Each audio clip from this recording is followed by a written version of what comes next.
So thank you for joining us and in this non-ideal Funk Fest. We were always planning on changing the festival slightly anyway, but overall, because it wasn't likely to happen back in the brewery anyway. So the previous years we've had it in space that has now been taken up by cold storage and a canning line. So it meant that overall we were going to change the layout of the festival. It wasn't going to be changed in this extreme to being all situated online, but we would have been involving kind of external events and things like that. So this is how we're doing it mostly. We're doing it through online tastings, and we were hoping to have a few places in and around Sheffield that were also going to be involved. Granted, most of them, since we're now in Tier 3, have closed their doors for the time being, and they've shut because it's not worth it for people to be open. So there are a few pubs in Sheffield that we are still going to be running fringe events with, pubs-wise, we're going to be running fringe events with, but they will happen when they reopen. So we're still going to be doing things, but just when they're safe and when everyone feels comfortable. At some point later, at this point, it'll be next year, most likely. So yeah, for those who don't know, I run the mixed fermentation beer project at Abbeydale Brewery, and Funk Dungeon, which is our mixed fermentation beer project. The brewery itself started in 24 years ago, just as majority cask beer production, and over the years, still quite modern beer for 25 years ago, kind of hop forward pale ales. And then up until about 6 years ago, everything was just in cask. Over the years, we've kind of, in those past few years, we've changed and had quite a good shift in focus to more modern styles of beer. We've been able to produce bigger dark beers and the hoppy things that are all the rage in certain circles, and also setting up the barrel project, which started life as 3 oak barrels underneath a set of stairs, hidden from view, with a kettle sour that the sales team were really scared of selling, a Mango and Galaxy kettle sour, which sold really well, but they were still worried about selling it in the first place.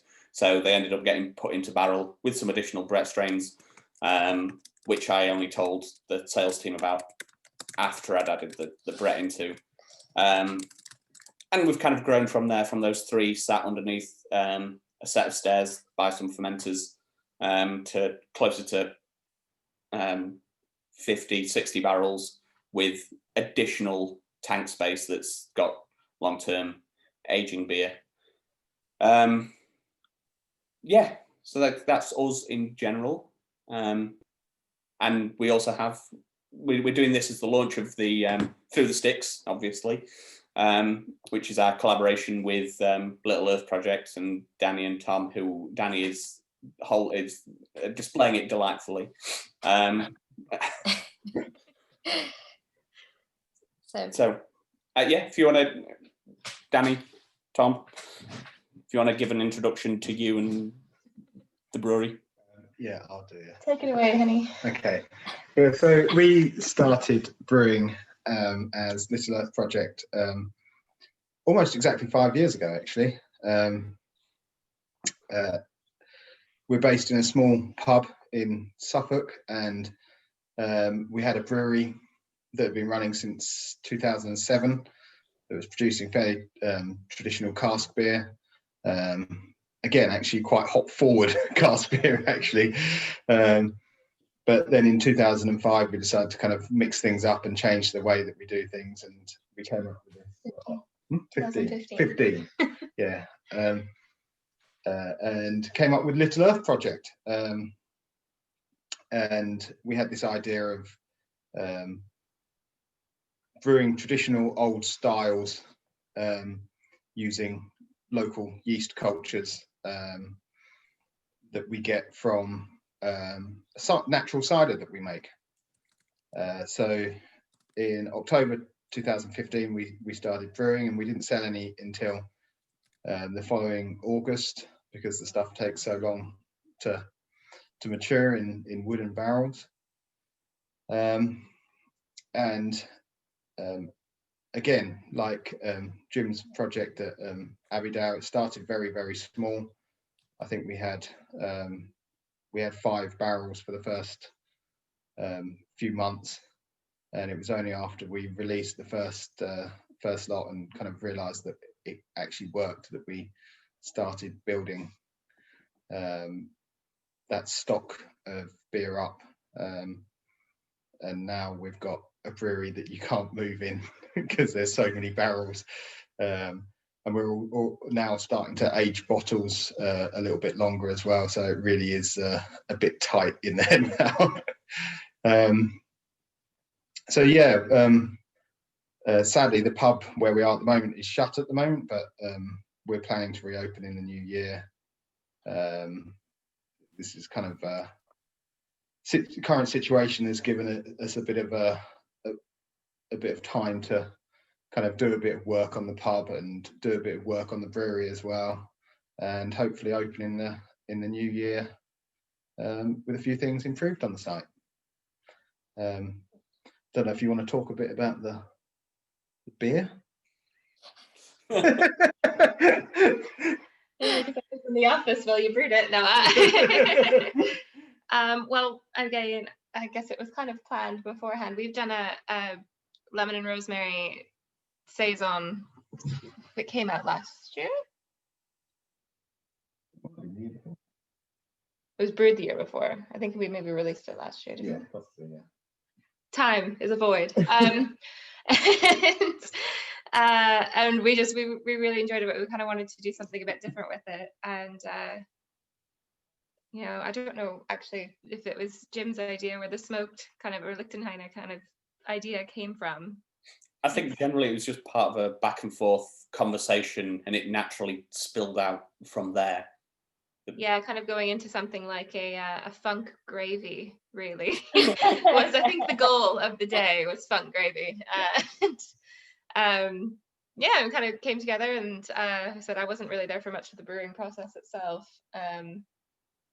but it's come out Well, shall we? really well. I'm really happy with it. Shall we all crack a can open? I can see a Yeah, couple. if it's not open, get it I out. can see a couple of people are already drinking it, which is fab. But if you've not opened it yet, feel free to get yours in your glass.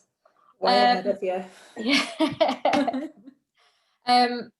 I think just a little bit of context to kind of the timing of this beer, which feels a little bit poignant now, I think. It was brewed for Sheffield Beer Week. Danny and Tom were in Sheffield we did an event at the Crow while they were up here. So there was loads and loads of really fantastic beery stuff going on, and also meant we could seize the opportunity to work with them in Sheffield, which is absolutely fantastic. So it was also the week before everybody was told not to go to the pub, and less than 2 weeks before full lockdown kicked in. So kind of at the time it was just a little bit. I wasn't in Sheffield when you guys brewed. I was at Liverpool, and it's the last kind of the last event that I went to, and the last bit of travel that I did for a good few months. So kind of, I think looking back as well now, it seems a little bit like the kind of beer feels like it's had a real journey, I think, in a way, and kind of the world in which we're releasing this beer and the world in which it was made are two really quite different places.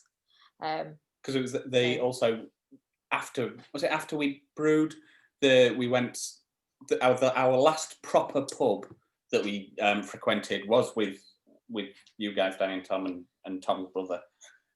We went to the Three Stags Heads after a walk for pints. And yeah, it was just that kind of, that was the last time we went to a pub before the pubs were shut. We were in a small room very close together with a lot of other people. Yeah. Something I wouldn't dream of now. No. So Kat's asked where the name for the beer has come from. Shall I take this? So this was a really hard beer to name.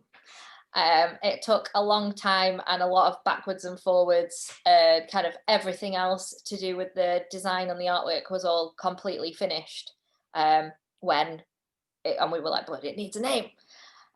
So the rest of our Funk Dungeon releases have all had some kind of musical connection to them, which have come from all sorts of different manners of inspiration. So we kind of wanted to tie that in. And they've also had a little bit of a pun or something like that in some way connects to the artwork. So yeah, we already had the artwork done by James Murphy of the camp and our little Funk Dungeon skeletons sat around the camp. So eventually, after much toing and froing, the idea came up of the band CKY, which is camp is the sea. And so we picked a little bit of lyrics from their song 96, Quite Bitter Beings. And we thought, Rosemary's got sticks in it. So so that's what we kind of came up with. But I think it really suits the beer. I don't know if any of you either have had a little listen to Jim's bizarre Spotify playlist. Oh, it's bizarre. That covers all of the beers as well as other kind of inspirations and things in there too. So yeah. So Dom's asked how much is available, which I will say, but initially I'll also say how we made it.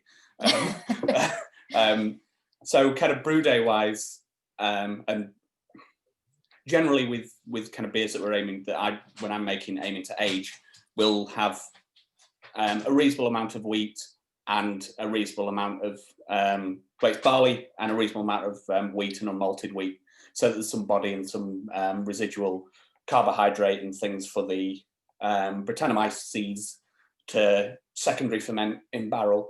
And because we were intending to, the intention was always to put this in barrel away for 6 months or so. It was always to release at Funkfest.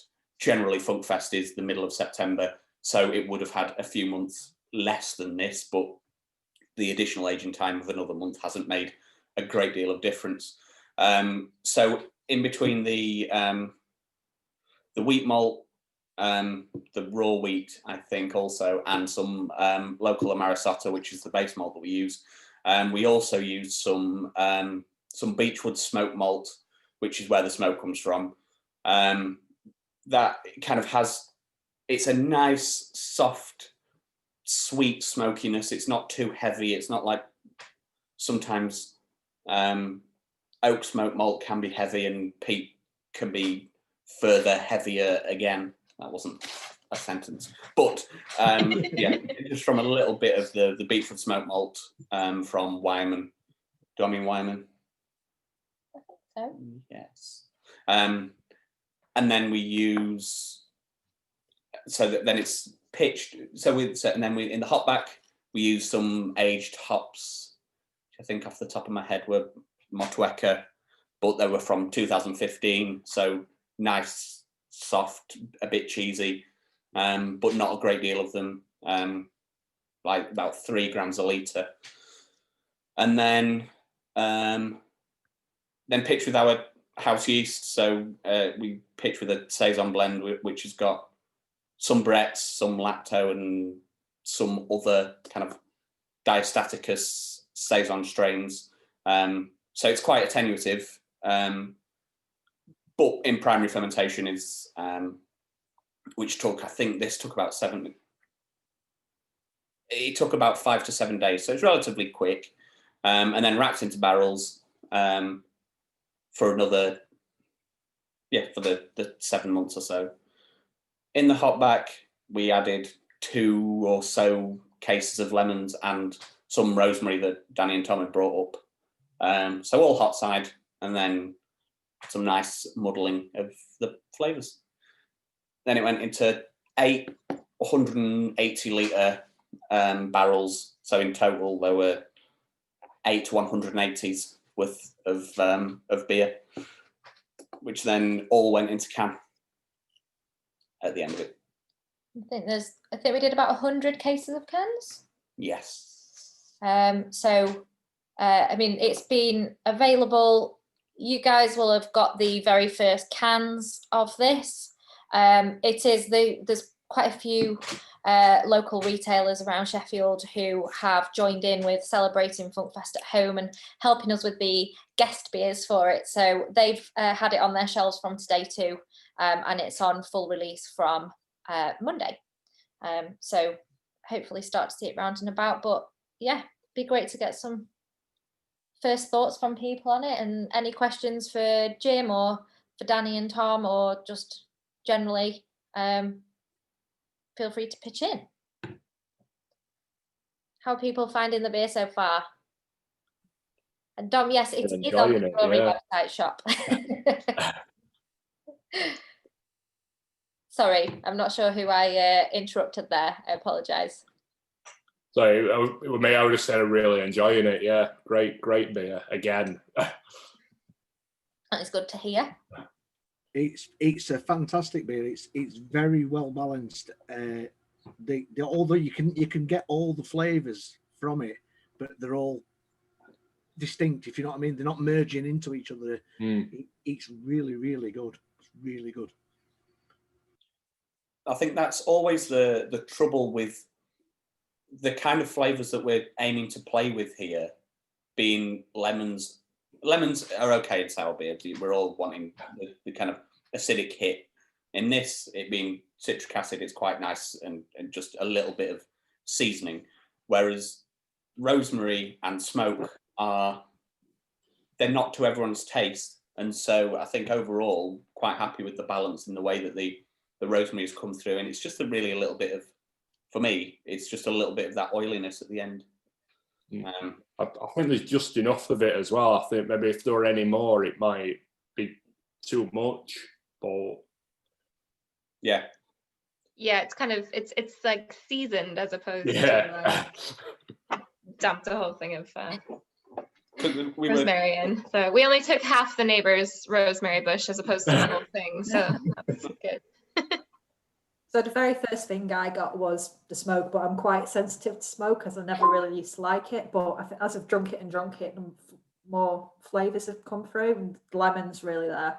Not quite got the rosemary yet, but I'll get there. But I'll need roast chicken now. That's what I need.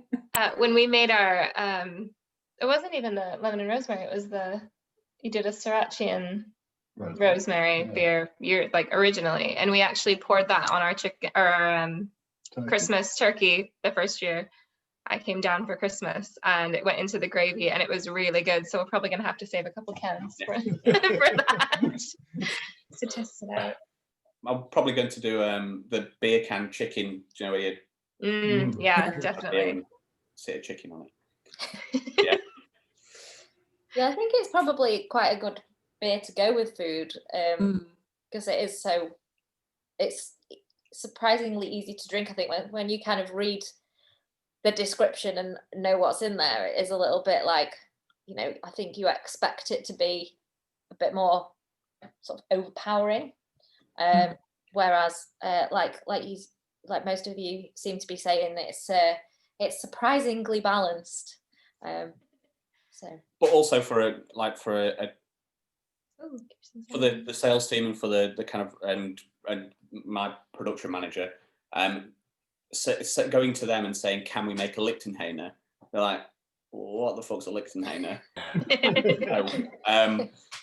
But so we've kind of, it's not traditionally brewed. They're normally brewed with a lot more, with like close to 100% smoked malts, because that was traditionally how maltings used to dry and dry out the barley, was with fire rather than now hot air.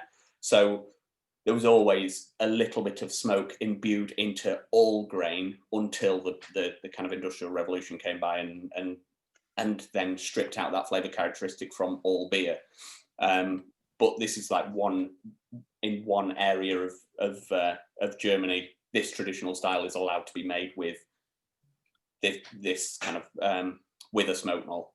They're made in a traditional way in a kind of similar way to Berliner Weisse, in that they're co-fermented with in the same way that this is co-fermented with normal Saccharomyces strains. It would have been a lager strain and some Saccharomyces and some Lactobacillus and some Bretts for over long term. But yeah, so we kind of toned down the smoke malt because, well, we could have probably made a nice, for some people, relatively well-balanced beer. Again, for some people, it would have still been very obtuse for most people if we'd have gone 100% on the smoke. But yeah, I think that's kind of part of what we're playing. We're not aiming to do a very traditional beer, because again, it's not within the Reinheitsgebot to put in rosemary and lemons. So yeah, we're just trying to go for something that's nods towards tradition more than embraces it. I think that because it's kind of got the subtle smoke and those kind of flavors, it's a really good kind of introduction to people that maybe don't like sour or smoky beers, or who've had really like the extreme examples. It's kind of a more friendly way to bring them back around to it. They're not actually my favorite style either, but I find this, it doesn't, even though it is quite savory, it doesn't taste like I'm drinking a meal. Like it's, it's a bit more of it's actually something you could sit and have a can of, and you're not going to be like completely over it by the end of it because it's just too much happening. Yeah, well, I don't hate bacon. I'm comparing it to the Lichtenhainers I've already drunk, which are just my own brewed Lichtenhainers, and the one which is a collaboration between the Cromer Herring and Benedict Rausch. I don't know if any of you tasted that, but there was quite a bit of it about for a couple of years. I think it's all gone now, but it's very similar to this, to tell the truth. I think traditionally Lichtenhainers were in the 3s in ABVs, they were very low towards Berliner Weisse, and Benedict's and the ones I made were all in the lower 4s, 4.3, 4.5, something like that. And he was very careful with the smoke. So the element of smoke was, it was largely sort of Pilsner type malt, and the element of smoke was 50% beech, 50% oak, which he felt was a good balance. And he added some fruit, some peach to it, very small amount of peach. And I did something similar. I did nectarines and rosehips, I think. And it's all in the same sort of area as this, to tell the truth. And I think that's how it works, that the smoke is there, but understated. It's a refreshing beer. You can't have a big, heavy, peaty, smoky, refreshing beer, can you, sir? That Lichtenhainer from the Cromer Herring made with Benedict is excellent. With that little bit of peach in, as you say. I'm drinking so much of that. Yeah. But it's that bit of fruit, like in this, it's just the citric acid that you get from lemons just lifts it from being a bit too heavy. So yeah. Do you want to say anything about the ABV? I can't remember why we decided to go a bit stronger. I think it was probably because we were going to let it sit in barrel for a bit, and I was lower ABVs when I'm conditioning for a long time. I'm always a little bit suspect because I don't want anything to get. I want a comfortable ABV, so the amount of alcohol that's going to prevent from anything growing that's bad. I don't want any pathogen growth. Even down at 3%, things will be pretty stable. But to make sure, and especially with the pH being so low, the beer's going to be stable. But I think having a bit more booze, making it really an imperial Lichtenhainer. Well, the one they did over in New Mills is their Imperial Lichtenhainer is quite a bit stronger, isn't it?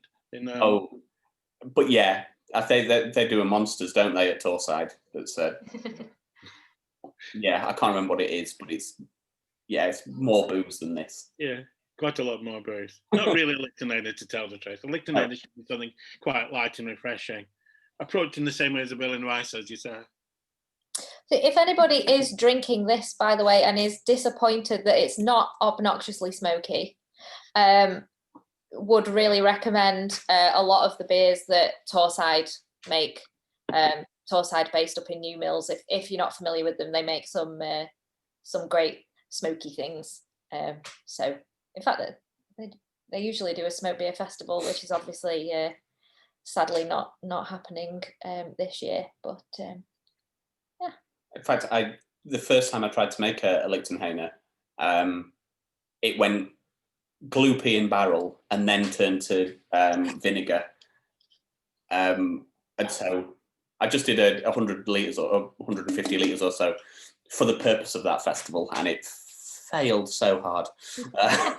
It sounds like nice vinegar, though. It was a little bit too gloopy. You couldn't be able to spread vinegar. Is it like a balsamic glaze? You could do like drizzle it on some bruschetta. I'm sure it'll be fine.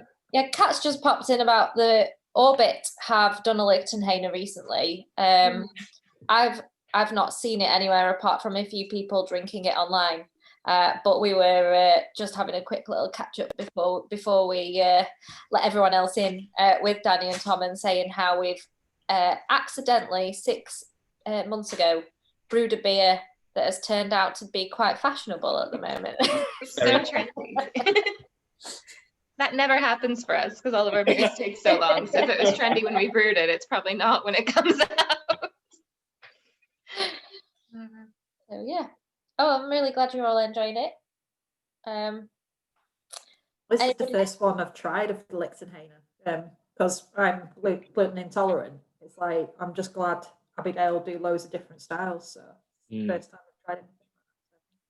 I think that's what we're trying to do with quite a lot of the beers that we're putting into can, is make them more accessible. And with the addition of Clarex, the enzyme that breaks down gluten, like for us, the cost isn't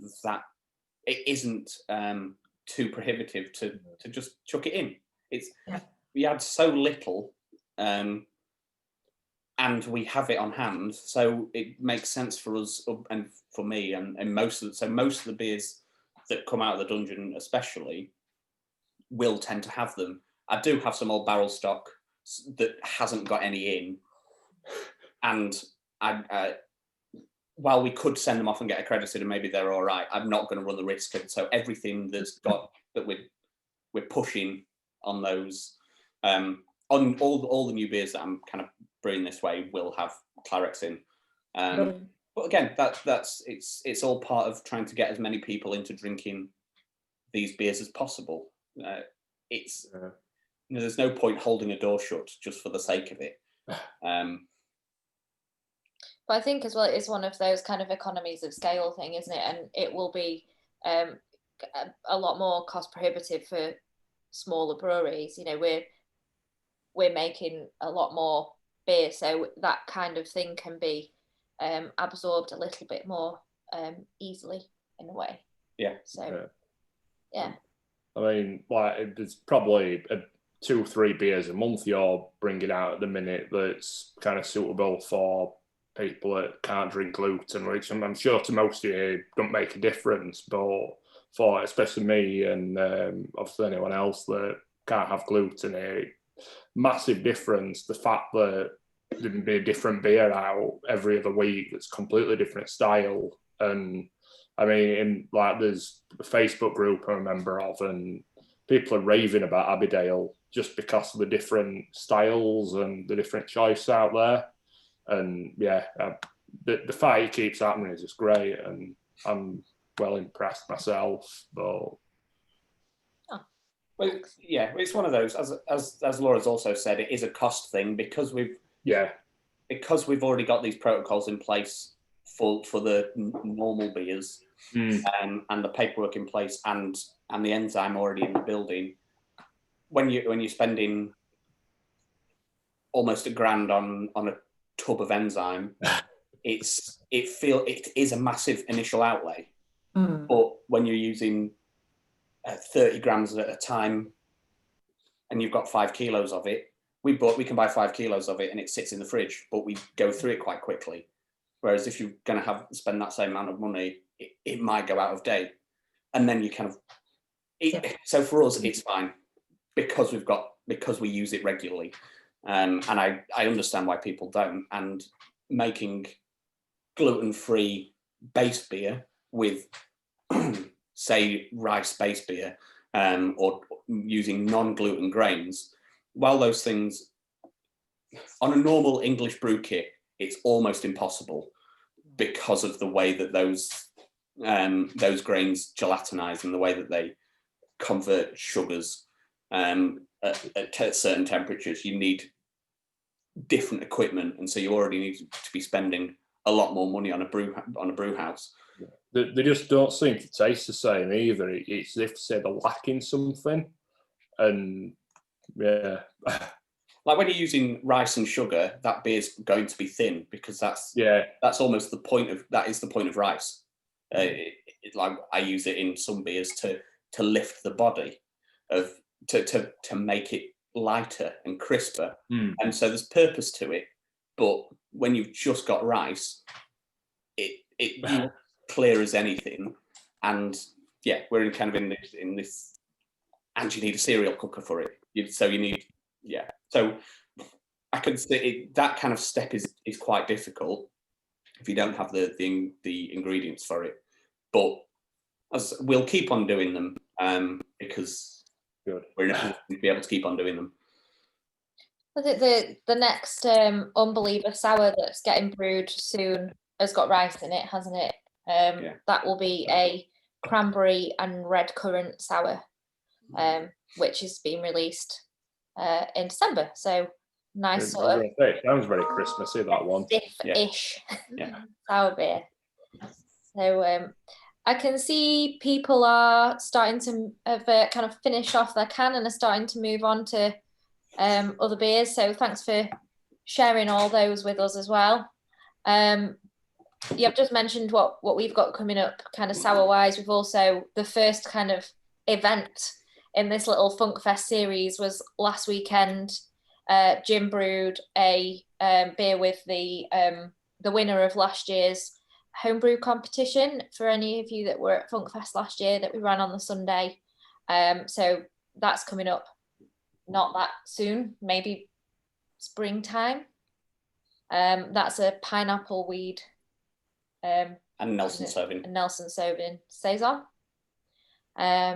So that's going to be the next kind of main Funk Dungeon release, probably after this one. Tom and Danny, what kind of things have you guys got coming up? Well, next week we're actually sending out some new stuff, so that's exciting. We've only done 2 releases since lockdown, so it's very different when you have new things out every week or every couple of weeks, and we're like, yes, second one. So we've got 3 beers coming out. Our Folly Road, which is kind of our amber sour. This time was, how many barrels was it? It was just 2, but we had like 5 to choose from, didn't we? And we kind of picked 2 of the best ones to go together. Side note, there's loads of stupid sexy Suffolk about still, so don't you worry. Folly Road, so that one, we did release Folly Road Amarillo a couple months ago, so they actually were bottled at the same time. We just thought the Folly needed a few more months to just kind of chill in bottles. So it's basically the same beer, it's just the Amarillo one we dry hopped shortly before bottling, so a little bit of a different profile to that. And then we've got our White Horse Saison, which is originally just a keg only beer that we made for the pub next door, but obviously now it's closed. And we have just been putting everything pretty much into bottles. We've only been doing like 1 or 2 kegs a batch just because they're not really going anywhere right now. And so that one's they're all in 750s. And then the last one is an elder. So this year's elderflower saison ended up turning into an elderflower and gooseberry sour, which I don't know if it's because I'm North American. Don't hate on me. I hate elderflower. It is not a flavor I grew up with, and I really struggle with it. But with the gooseberry, it actually works incredibly well, and it's really balanced, and it's not the elderflower is not too overpowering, and I think it's actually quite lovely. So if I think it's great, I think that's a good sign. Yeah, I don't know why we keep going pink. I apologize. And yeah, so those are heading out next week to a couple different distros. We'll do some direct sales as well, because unfortunately our northern distros aren't really taking anything, which is not surprising nor their fault. So yeah, keep an eye out for those. Yeah, if there's any shops that are interested. I haven't actually sent lists out to the direct shops yet, just kind of waiting to hear back from distros, because people aren't obviously taking as much as they maybe normally would. So we kind of, and when we only do 400 bottles of each, I've got to really stay on top of inventory when I'm sending things out to make sure I've got enough. But yeah, those should be heading out next week. As for Dom's question, how do you get on selling your beers in a pub in deepest Suffolk? It's a treat.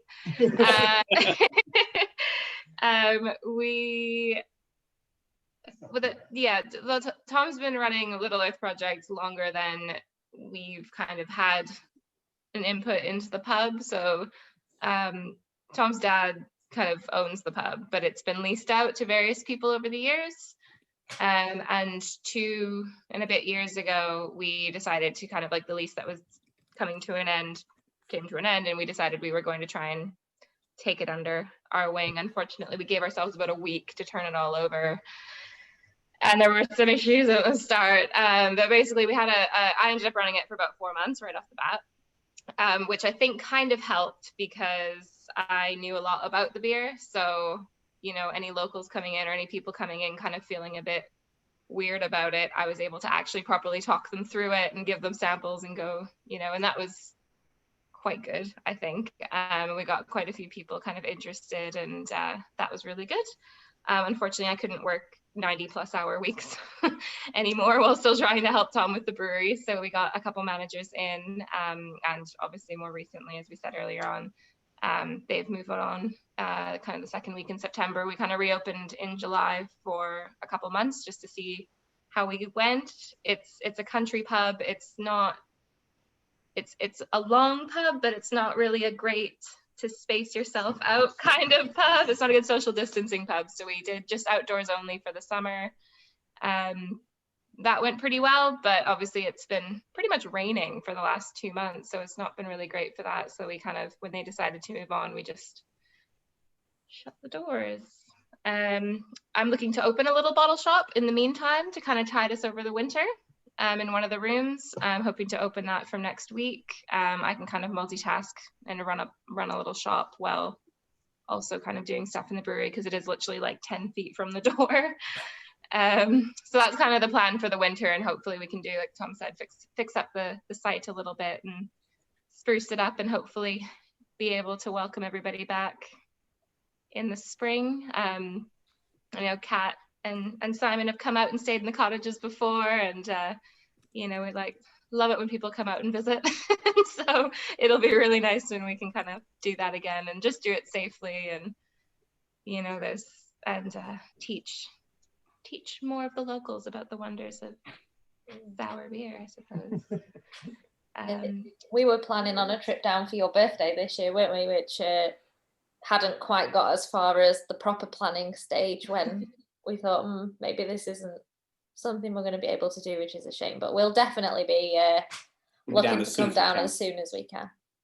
For sure. Yeah, well, I think like I said, we've got lots of things we want to fix up, and the cottages are actually part of that as well. We want to kind of spruce them up, and because when we took the pub on from the last landlord, we had barely a week to kind of swap everything over, and it was really just us and Tom's family kind of doing it. So we haven't really been able to concentrate on any of that for basically the 2 years. So we want to go in and do some proper updates and make them nice, and then, you know, do it properly and safely when we can do it. There's no point in rushing things just to get things open, because at this point it kind of sounds like the whole country might be in a higher tier by, you know, we're on the cusp at the minute. We're level 1 here, but about 2 miles in that direction is level 2. So it's only a matter of time before things start happening here. And our nearest pub to where we live here has shut this week because a member of staff was tested positive. So I think we probably made the right decision just to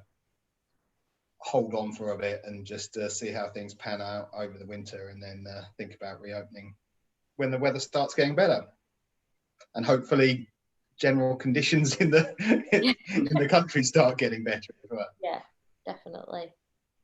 But yeah, does anybody else have any questions all for any of us? Does anybody want to tell us what they're drinking? Does anybody just fancy a chat? Or I think we're probably all kind of wrapped up on. Well, can I just mention, we were talking about the combination of gooseberry and elderflower.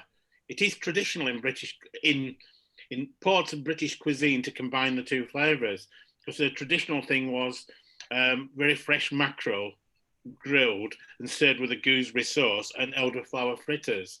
So those sort of flavours are quite traditional. Well, there you go. Serve it with mackerel. I wouldn't advise introducing mackerel to your beer. No. No, alongside as a pairing. I mean, you could dip it in if you wanted, but I don't know. I've not had that dish, but I have heard that of mackerel and gooseberry and elderflower. And I've seen it in there's a soft drink as well. Mackerel-ade. Not with but yeah, no, it's a really good combination. Yeah. So yeah, it's sort of balance each other out, and it also mimics certain wines which have the elder, you know, like a muscatel type wines. Yeah. It sort of has a similar flavour really to gooseberry, especially if the gooseberry's drawn in a little bit and isn't too extreme. An elderflower, it mimics certain wines as well. Mm. David saying, what would you recommend to move on to next? Another Imperial Lichtenhainer, probably. I'm sure you're swimming in them. Well, I don't actually remember how strong it was, but I'm pretty sure Yeasty Boys had done one recently as well. The Wayne. Yeah, I was gonna say the Wayne one. Yeah, I think I did try that. I think they launched it in Colchester at one point, or they did an event in Colchester that we went to. I think that was was it a year ago? Yeah. Yeah, it'd be about that. Yeah, in the before times. Yeah. But you could either go for something similarly sour, although I don't know what I'd say from there. I think it's kind of, that beer's light enough that it hasn't really ruled anything out for me. I don't think.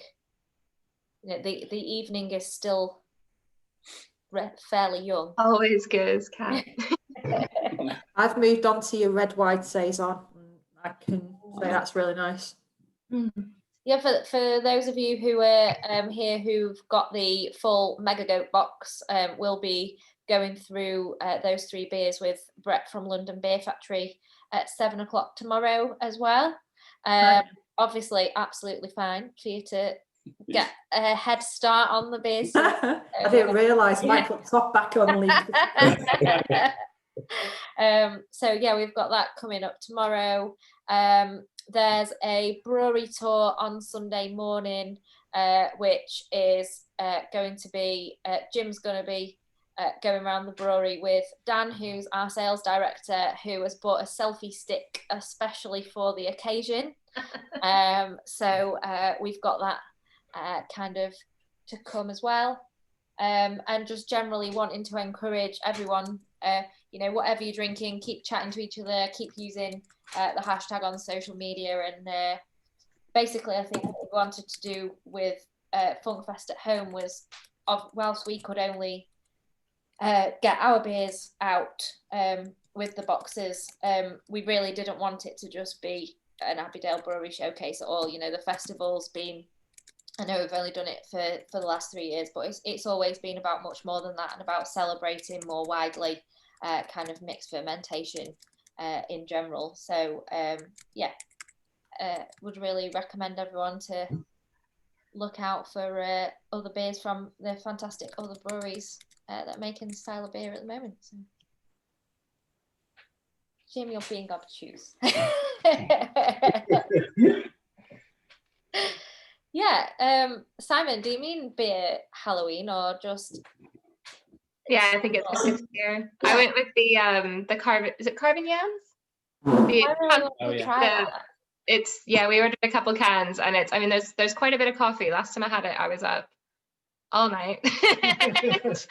It's not like a late in the evening when you think, oh, I'd love to have a nice dark beer, and then want to go to bed right after this. Don't finish on it, because it will keep you awake. But it's really, really nice. I really love it. I love pumpkin everything though. And I like coffee everything, so it works out well for me. Big fan. And I love Andy everything, because it's a nice man. Yeah, we're planning on a pumpkin. I'm planning on a pumpkin beer for next year, with hopefully getting hold of some pumpkins this year to then brew for a beer next year, rather than a pumpkin spice beer where the amount of pumpkin you put in is negligible, and it's all about the spices and the combination of, and really you're just going towards pumpkin pie and all the things that go in it. Actually make a beer that has a quantity. What that quantity will be is to be confirmed. But hopefully, is it going to be like funky pumpkin, like funkin' pumpkin? Like... Yes, yeah. But yeah, like a fermented sour thing, maybe sour, maybe saison, maybe something. We'll see. We'll see how much I can get. I think about the flavour of the pumpkin, because a lot of the pumpkins that are used for carving and things are tasteless almost. So I mean, if you actually find a squash or a pumpkin which has a really deep, interesting flavour, that could add a lot to the beer. Could you roast it first? Would that like? Oh yeah. You know, kind of. Because they're quite those starchy, kind of nice flavors first. You need to give them a long time. Either convert them by roasting them and like make them into sugar, or leave them for a long time and let them break down over a really long fermentation. But otherwise, they'll just stay as starch and end up with, well, haze. Maybe that's how we get haze into our beers. So yeah, but yeah, that might be the way to do it. Is I think roasting. We just need a big enough oven. I think pumpkin would be nice in a smoky beer. Yeah. I think Martin, I quite like the idea of a smoked pumpkin beer. Sounds pretty good. But then it'll probably get blended and then we'll taste it in August. Like, this tastes rubbish, it needs a thing. And then put fruit in it. And throw a bunch of spices in. To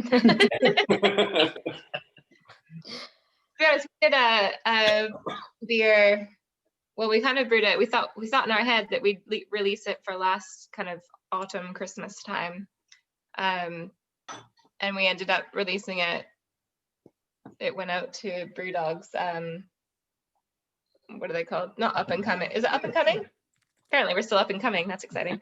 And went out to their festival. They took most of the kegs of it, actually, which was kind of nice. We sold just the rest through the pub this summer, but it was a pie saison. So use those kind of spices. And we were really nervous if people were just going to be like, oh, it tastes like Christmas. But like, it's actually gone over pretty But it was pretty obviously well. fermented with our yeast, Yeah, no pumpkin, and barrel aged, so it was kind of slightly tanniny and appley. So it did lend itself to kind of an apple pie kind of type flavour, and then we added the spices, which worked quite well. I like pumpkin spice things. So. Don't listen to the basic white girl. Cool.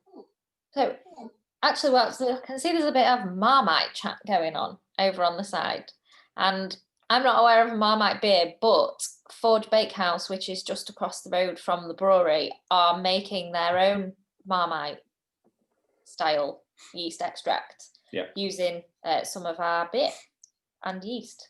So they're taking spent bread, soaking it overnight, then fermenting that liquid with like some of our mixed fermentation culture, fermenting that for a few days, and then reducing like a litre or so down to about 50 grams. So they make next to nothing through this process, which is kind of how you make Marmite anyway, is just by reducing and reducing and reducing yeast, really. But they're doing it with like lightly fermented wort, but it's lightly acidic, it's grainy, it's malty, it's really good. And occasionally it comes around with a loaf of bread, a warm loaf of bread, and I've made some Marmite. Sounds like great like kvass ice block type thing. Ooh. Yeah. That's good. I think amazingly, we're possibly the first ever Zoom chat that has stuck to the pre-described time of an hour. So I think that's everything to do with this. If anybody, like I said, if anybody does want to have a bit more of a chat, that's absolutely fine. I think we're going to crack another beer open. But thank you very much to everyone for joining in. And hopefully for those of you with the Mega Goat box, see you tomorrow, hopefully. And everyone else have a great weekend and keep drinking. Keep drinking. And thanks, Jim and Laura, for organizing this. Yeah, thank you so much. Getting it all sent out. And yeah, it's nice. Oh, that's well. Thank you for helping it to happen. So yeah, great stuff.